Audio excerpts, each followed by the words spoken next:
This is the 17th physics lesson. We're going to look at inclined planes and friction on inclined planes today. You're going to be able to describe the forces on the inclined planes, draw a force diagram of that. You'll be able to solve for acceleration with or without friction, and a few other things in this lesson. So let's go ahead and take a look at this diagram and how we create this. So what I'm going to do is I'm going to draw. You have a space on your sheet if you have a copy of my handout where you can draw this diagram. I want you to do it in steps as I do it. So we're going to first of all we're going to draw this incline and we're going to throw a box on the incline. Then we're going to take a line and we're going to draw it straight down. This is going to be our weight vector. This should be the longest vector we'll draw here. Every other force is going to be a result of that weight vector straight down towards the earth. So we're going to have a perpendicular force, and this should be perpendicular or 90-degree angle to the hill. We're going to stop that a little bit early. So just take a look at this diagram right here. We want to stop it so this can remain parallel to the hill. So we're going to go ahead and call that force perpendicular. This is upside down. T really means it's just a 90-degree. If I took a little spot right there, that's the 90-degree angle. We're going to have a parallel force. This is going to be the force down the hill. Your teacher may call it force down the hill. But that down the hill force is what's going to cause acceleration without any friction or even with friction. So that should be drawn that should be parallel to this hill when you draw it. Make sure it's parallel to this hill. Next thing we're going to have is a normal force. And this force is going to be the result of this perpendicular force. And it's actually going to be the same magnitude. So make sure this is the same size as that. And we're going to go ahead and just label it Fn. This is going to be your normal force. So this is what's going to go into those friction equations. As we have an incline, or more incline, the less normal force is going to result from it. We'll see that today in the lesson. And then we have the force of friction. We'll just draw. Well, let's go ahead and, before I go too far, before we actually create the friction, we have to have the force down the hill. I'm just going to redraw this force down the hill up here because we're going to, when we solve problems, we're going to look at the actual free body, the plane, and we're going to look at all the forces up here because these things down here are just going to help us solve for the things up there, which we'll use to solve the problem. Angle of incline that we have there, we're also going to place it over here, closest to the incline in this triangle that we drew. And then you just want to look at what you've had. We'll go ahead and throw the force of friction, which I did not put in earlier. Force of friction would be going up the hill when the motion is going to be going down the hill. Always be in the opposite direction of motion. And so one thing you want to just double check right now is your weight caused all these other forces, so it should be the longest one of the bunch in here. Okay, so what happens to the forces as the incline increases? Take a look what's happening. You have a force parallel increasing all the way to the point where I'm about to ask you the question about it. And then also something else is happening. As the incline increases, the box is not pushing as much into the ground. And we'd see that if we did a force diagram for any spot here. And as a result, the ground, there's not going to be as much friction. There's not going to be as much normal force of the box pushing at a 90-degree angle to the ground. And so that will decrease the friction as the incline increases as well. So weight's going to stay the same. Weight's creating all these forces. Normal force is going to decrease, while parallel force or force downhill is going to increase. And so what other vectors is the parallel force equal to? What other vector is parallel force equal to if the incline was 90 degrees? And if you take a look, it's going to be equal to the weight. Why would the friction decrease as the angle of incline increases? There's another question. Well, it's because we have this equation. The normal force is decreasing, and that normal force is going to go into the force of friction. So this is going to decrease as a result of that. Once again, keeping all the surfaces the same, and the coefficient of the friction should be the same. Okay, so what happens to the acceleration as the incline increases? Well, you're going to get more acceleration. You're going to have more net force as a result. The parallel force down the hill is going to be much stronger than or greater than the decrease of frictional force or the change in frictional force. So having a bigger incline is going to have an overall net force. Once again, you look at these two forces and you compare them side by side, and one's going downhill, one's going up the hill. We subtract the uphill from the downhill. That'll give you a net force that's going to go into the acceleration. So net force downhill minus force friction, and you can take a look. It's going to be the greatest where you have the greatest acceleration. Okay, solving for forces on an angle. So we're going to have weight, which is going to cause everything, and weight is going to be equal to mass times gravity from a previous lesson. It's also the hypotenuse. So I'm going to do some plugging in, switching around some variables to make some equations from what you're seeing here. The force into the hill, if you take a look right here, this is the adjacent side. And so with the adjacent and hypotenuse, knowing those, you're going to go to the cosine function. Cosine of angle equals adjacent over hypotenuse. That just rearranges to this so that it's ready to solve for. Once I find the adjacent, I have just found the force into the hill, but I also have found the normal force. So this is where we're going to use normal force is equal to this a lot. You'll see as I go through here. So we can take it and we can plug in, the hypotenuse is nothing more than the weight, so we can just put the hypotenuse in here or plug that in. Weight is the hypotenuse and weight equals mass times gravity once again up here. So this is an equation. If we were trying to find the force perpendicular, which I usually won't ask you, I'll ask you for the normal force, but you're going to have to come to this and you can directly solve it. But you should be able to just think about what side do you have to solve for that ends up being something else, rather than just remembering a function and not actually knowing the point of it. So the force down the hill is the opposite side right here. Sine of angle equals opposite of hypotenuse. When we have the opposite and we have the hypotenuse, we can go to opposite equals sine angle times hypotenuse. Once again, we can go and plug it in. If you're given weight, we can go ahead and plug it in like that. If you're given mass, we're going to have to multiply it by gravity. So we know the force down the hill equals sine angle times mass times gravity. And then more likely, I'm going to ask you a question like that or a question like that. What's the force pushing it down the hill? Probably won't even say parallel force. I'll call it the force pushing it down, the object down the hill. It'll ask you for the normal force or the force pushing perpendicular to the hill, out of the hill. That'll be your normal force. And so if we're given weight, once again, newtons, we can go directly to this. If we're given mass, we're going to multiply it by 10 to get our normal force. So we'll ask you a few questions about that later on. Force on a frictionless incline and no applied force. So if we had friction, no friction, the only thing that's going to be creating this normal force is pushing out of the hill. It's not going to cause an acceleration. And in fact, it's balanced off by this force into the hill, so it's not going into acceleration. It would be used for friction because of the friction equation if we had that. But here we just have a force going down the hill, and that's going to be our net force. And net force equals mass times equals acceleration. I'm going to derive how you can solve. You can solve for the downhill acceleration even if you don't have mass.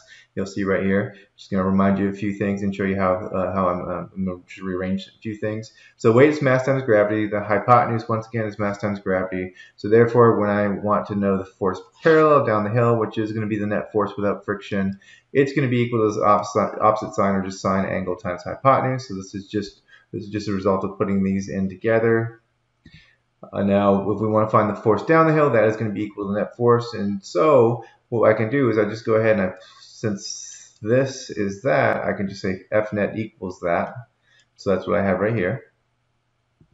And then just remember F net equals mass times acceleration. So now I went ahead and derived this. And I have this as just one of our equations, Newton's second law. We can rearrange that for A, divide up by M, divide by M. You end up getting A equals F net over M. Well, now I'm going to go ahead and substitute this F net up here. And when I substitute the F net up there, I have sine angle mass times gravity. I can go ahead and cancel out the mass times gravity. And so if I ever want to find the acceleration of object down the hill, and I know the incline, the angle, and I know my g, if it's on Earth, it's going to be 10 or 9.8, depending on what your teacher wants you to use. And we can just plug it in, and we can find what the actual acceleration of the object would be based on that. Okay, so let's go ahead and draw this free body diagram. We have a 1.5 kilogram block on a 15-degree frictionless plane. So we're going to have the first force, the weight going down into the hill. Second force is going to be the weight going down, and then the second force is going to be the force into the hill, which is the perpendicular force, and also force down the hill, which is created. So both these forces are created from the weight. A reaction of the force into the hill is going to be a force out of the hill. Once again, make these two the same size. That's ugly arrow. We'll make it the same size. Go ahead and label this one force normal. Let's redraw that force down the hill in there. Force parallel to the hill. And then frictionless, so we don't have anything else to draw in. So what's the normal force? We can solve for, so let's go ahead and this actually does this for me. So we can solve for the different parts, so that's what we just did a second ago. What's the normal force? Well, I really am asking myself, what's this? What's the adjacent side of a triangle when I know this is a 15-degree angle and that's the hypotenuse? So that's going to lead me, I'm going to look for that. cosine 15. So I'm solving for this side. Cosine 15 times the 1.5 times 10, and we get 14.49 newtons. What's force down the hill? What I'm really asking you for is what is this side of the triangle? And when I ask you for that side of the triangle, you have the opposite, you have the hypotenuse. That's going to lead you to the sine function. So if I opposite equals, in this case, normal force equals cosine of the, the sine of the angle times mass times gravity.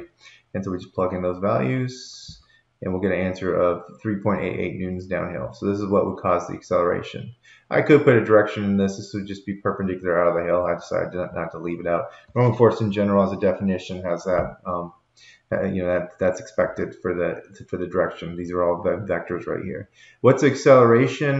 We can go straight to this equation. We could solve it based on what we already have and go from there, but I'm just going to go back to the basic simple equation. Sine of 15 times the 10. Once again, if you're doing this page, if you're wondering why your answers aren't right, make sure your calculator's in degrees. This is where degrees is going to be important. If we're using it in degrees angle, so your calculator wants to be in degrees, not radians, usually hit mode and go to make sure it's degrees, not radians, switch to degrees. So our answer for this, we would have 2.59 meters per second squared downhill would be our acceleration once net force is down the hill, and therefore the acceleration would be down the hill as a result. Okay, so net force with friction on incline and no applied force. So this is all it's saying is that I'm not pulling up or down. I'm just letting the box go on its own.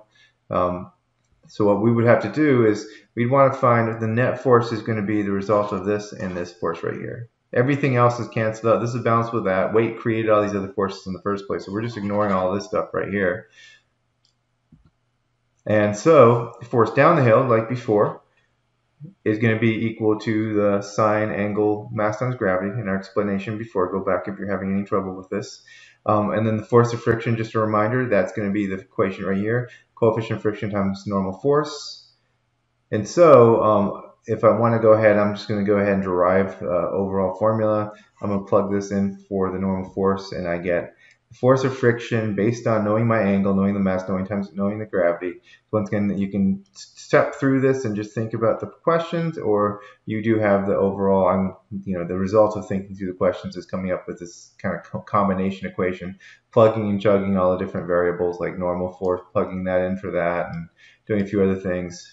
But we have force friction equals coefficient of friction cosine angle times mass times gravity. So that is going to be our friction equation.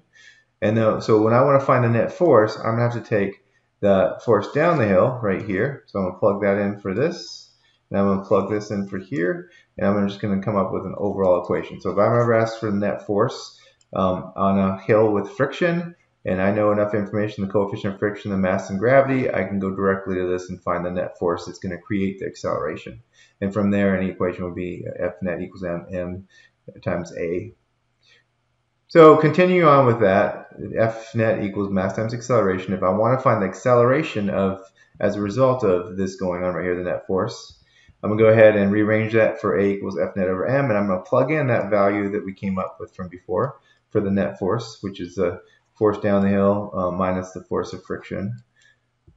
And this is another one where you have mass on both side parts of these and the mass down the bottom, so you can actually cancel out the masses, and when you rearrange that, get out the mass, we end up having acceleration with friction. So there's an equation you can use for acceleration when you have friction.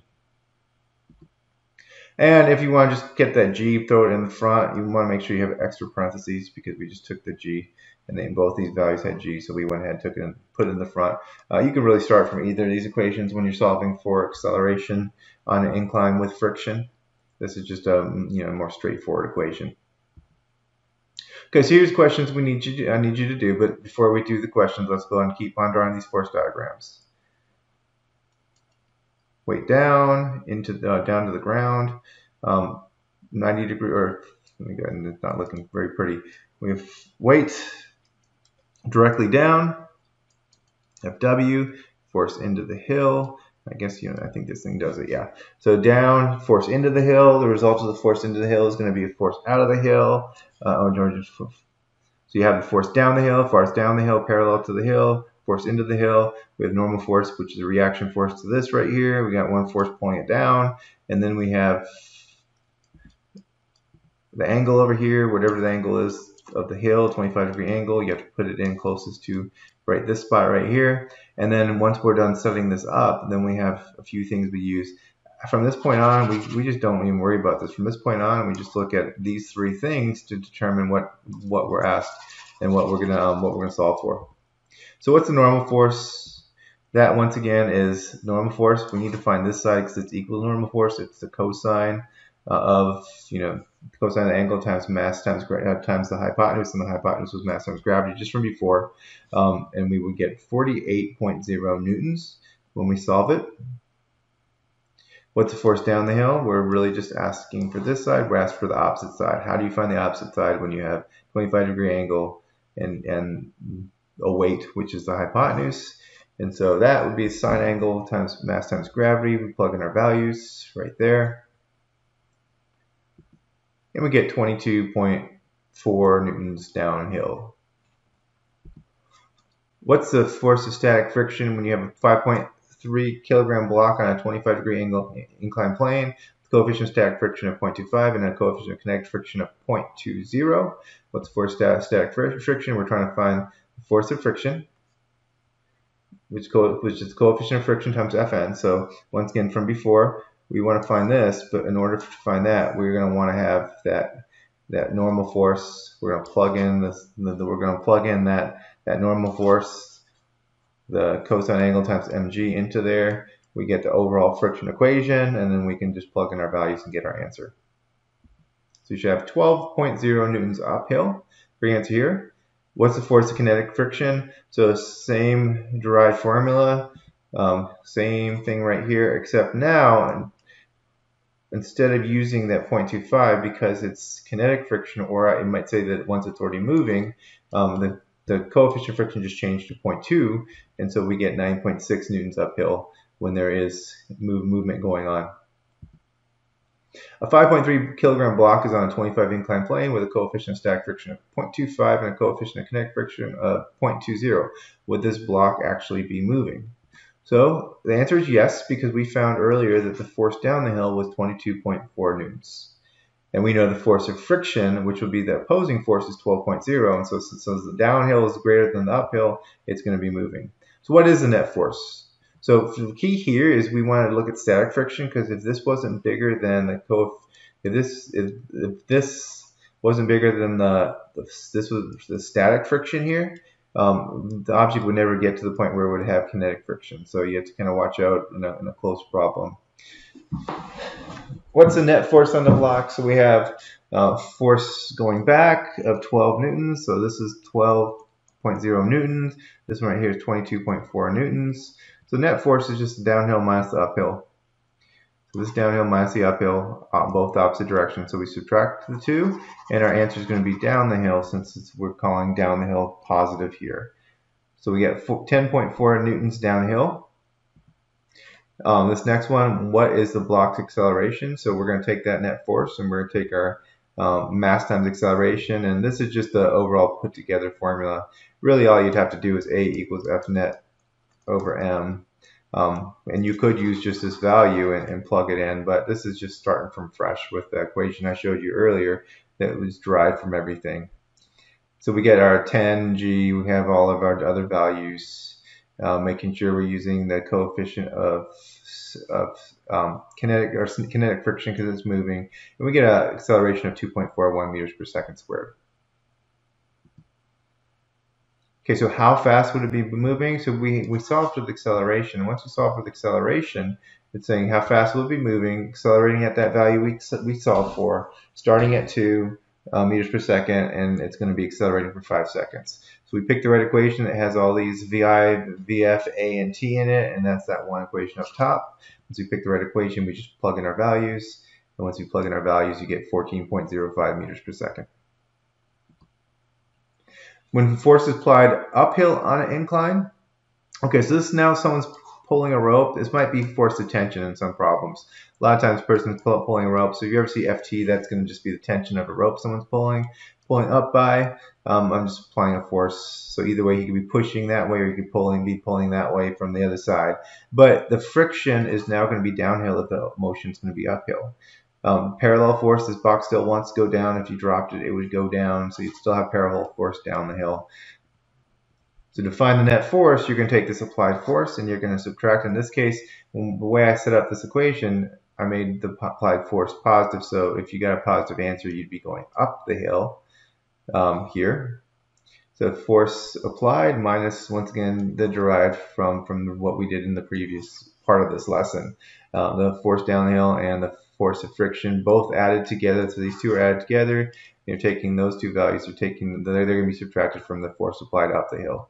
And once you get the net force, you can take that and you can solve for acceleration. So this net force would just be plugged into there. Once again, you can do it all at one with a really long calculation, or you can just do it in parts, which I usually prefer. Okay, so when we change the force and we now apply force down the hill, so it's going to move down anyways, but we want to make it move down the hill faster. Think of taking your brother or sister on a sled and trying to pull them down the hill, even though it's already going. You're trying to get them started. You're applying the force down the hill. The object wants to go down the hill. Friction is going to be in the reverse direction, always in the reverse direction of motion. So net force would be applied plus the friction, or plus the parallel down the hill, minus those two, minus the friction. And so once again, there's a long derived equation from all the different parts when we saw how to solve for these different pieces. And then we can just plug in our values, our net force, and we can find the acceleration from there. So here's a question, a 30 kilogram box, samples of 30 kilogram box up a 19-degree incline. It has a coefficient of friction of 0.20 with a force of 200 newtons. So if you're thinking of the actual force diagram, let's just get some practice. We're almost done with this lesson. The force diagram, you would draw the FW, you draw the force down the hill, arrows on all these, force into the hill. You have the normal force that results. And then here, you're pulling the box up the incline, so the force applied would be this way. The force parallel is still going to be down the hill. That should be the same length as this. And since you're pulling it up the hill, you're going to try to find a place to put force of friction in there too. There's going to be two forces down the hill, one force up the hill. Once you find those and take this, subtract those two from it. If you get a positive value, you're going up the hill. And if you get a negative value, you're going down the hill. At least the way I stated it. So plug in our values. There's the equation from before that I showed you. Once again, the long equation derived from a lot of different pieces. Plug in all their values, you'd get a net force of 45.6 newtons uphill. And once you got that, you can just go directly to the A equals F net over M, plug in that 45.6 up the hill divided by 30, and we would get, this would be uphill. So 1.52 meters per second squared uphill.